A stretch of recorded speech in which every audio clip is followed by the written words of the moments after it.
All right.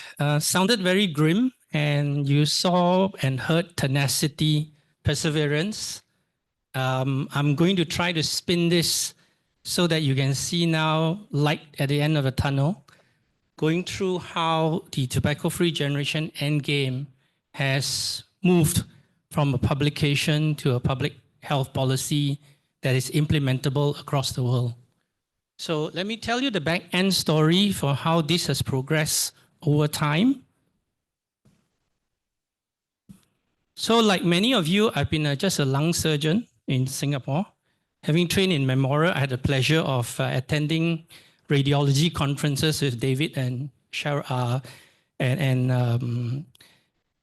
Claudia. Back in 2000, I was working with Robert Ginsburg, and many of you know how it was a sad ending because my mentor was unfortunately devastated by smoking-related cancer, despite being a lung surgeon. I work with Dr. Verily Rouge. I'm glad I'm meeting Dr. Hirsch as well as Dr. Mushine, who were all mentors when I was at Sloan Kettering. So we know this sad story all the time. You see in radiology, you see all the time metastatic disease. And this patient was gasping because she just couldn't breathe anymore.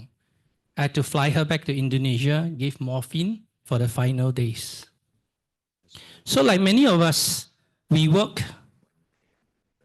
our career here, and we take care of patients who have end-stage tobacco-related disease, whether it's lung cancer, cardiac disease, emphysema. We're all trained to work from here to take care of this one. We forget that even though we may be treating many here, many more from here will become that. So this is a story of how I have moved and derived greater joy and liberation because I've moved from here, taking care of this. Beyond this, I now move to prevent this group from getting into there. So let me share you how this story started. So back in 2010, I wrote this paper with my medical students, member of public, as well as a professor of mathematics, to think about how we can stop the new generation from starting. So the key phrases here are phasing it in. It was based on some form of birth year.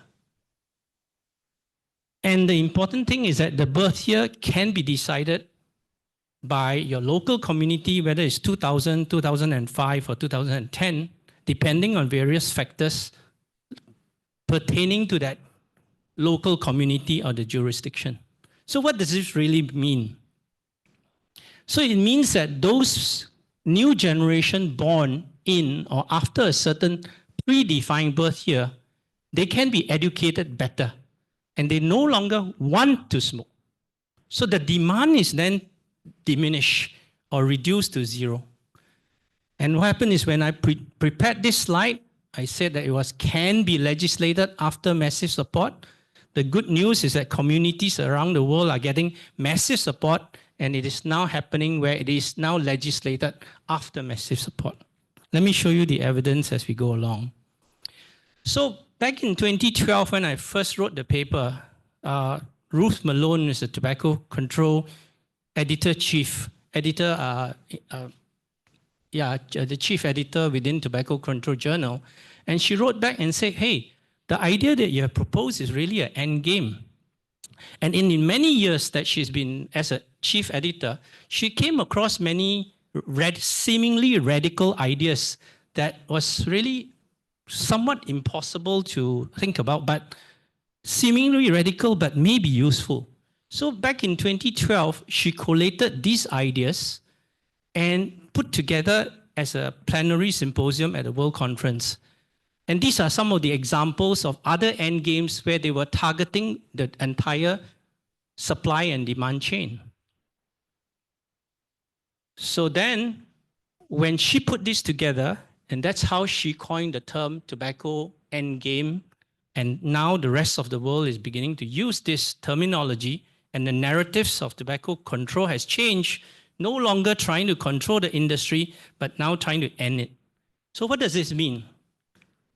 These are initiatives that she could identify that changes the structural, political, and the social dynamics that has been sustaining the pandemic.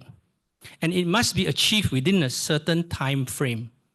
So it's not just a simple tobacco control, but it is an end game, concepts that must be able to change these various dynamics. And I will show you how the TFG overcomes this, achieves this.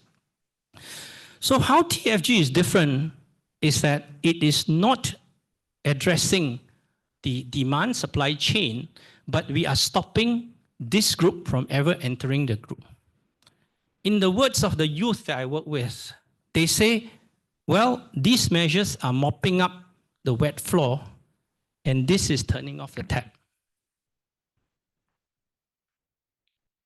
So in 2012, Caroline Dressler wrote to me, and she said, well, we're having the World Conference in Singapore. Could you host our Human Rights Tobacco Control Network?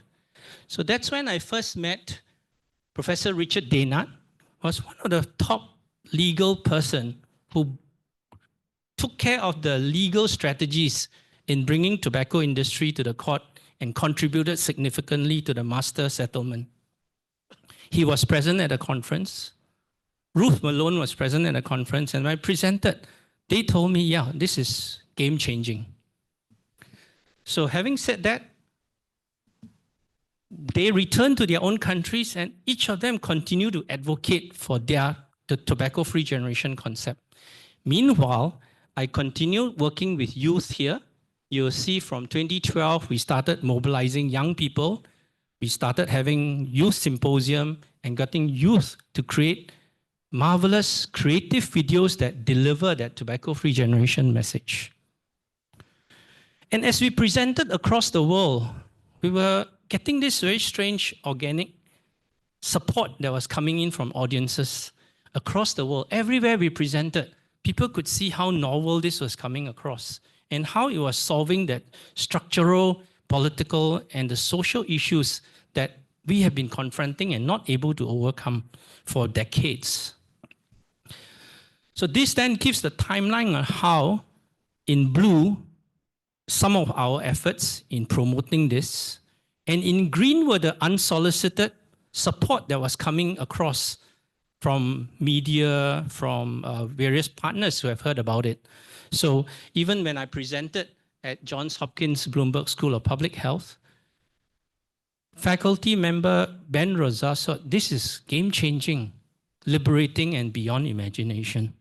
But the key was really here in red when I wrote to WHO, Dr. Margaret Chan, the former Director General, and she connected me to the city of Balanga here, and I had to do presentations of TFG to smokers, the local store owners.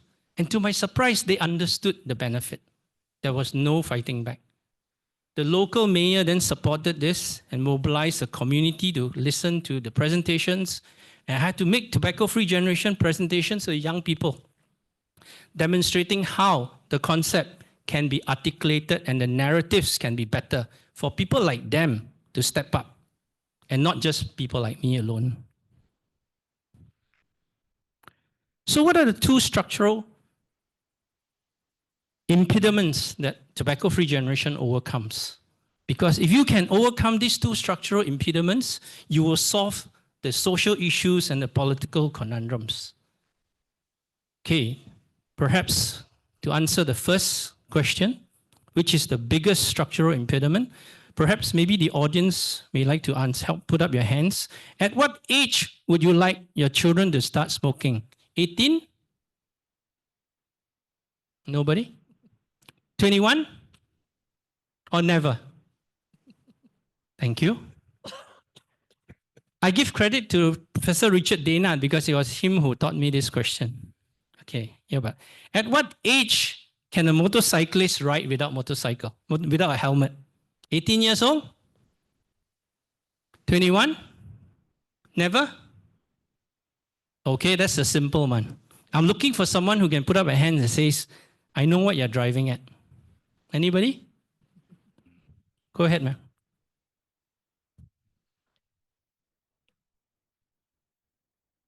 And so what's the what's the structural impediment for the entire world?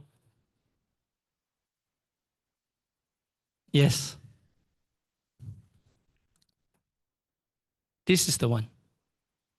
You see of the black line there? The black line is our minimum legal age to smoke. The goal of the minimum legal age to smoke is to say, those people, we know about the harms of cigarette, but we're going to protect our future generation. And how do we achieve that? The definition of children, 18, 21, whatever country. But what is the reality? So in reality, the law sets a false impression to our young ones that it is okay to smoke after 21 or 18 because your body magically transforms so that it's no longer vulnerable to the disease. Agree? So that we need to start appreciating that the minimal legal age law is flawed. It also allows other problems. If you look at the first row, I have alluded to this. It sends a mixed message to our young people. Our young people will say, well, it is okay to smoke because your law allows us to smoke. And therefore, because I'm younger, I don't mind because I want to show that I'm invincible. You see? So it sends a rite of passage to our young people. And what does the industry take? How do they take advantage of this? They will say, it is my right to smoke. And the industry will tell the young people, oh, you mustn't smoke because the law says so. But you know it's a natural challenge to the young ones because everyone goes through the same vulnerable phase of the life. Do you agree? So as a result, the minimum legal age law now has set a conundrum for us because we can't move forward. What other problems it has? The other problem it has is that we have been taught to be against smokers because it's harming us. That concept divides our society between smokers and non-smokers. Some of you may have come across, would you dare to go up to a smoker and tell them to stop smoking? There have been times when people got hurt. In Singapore, people retaliate back, and even our safety officers, police officers, have been hurt before.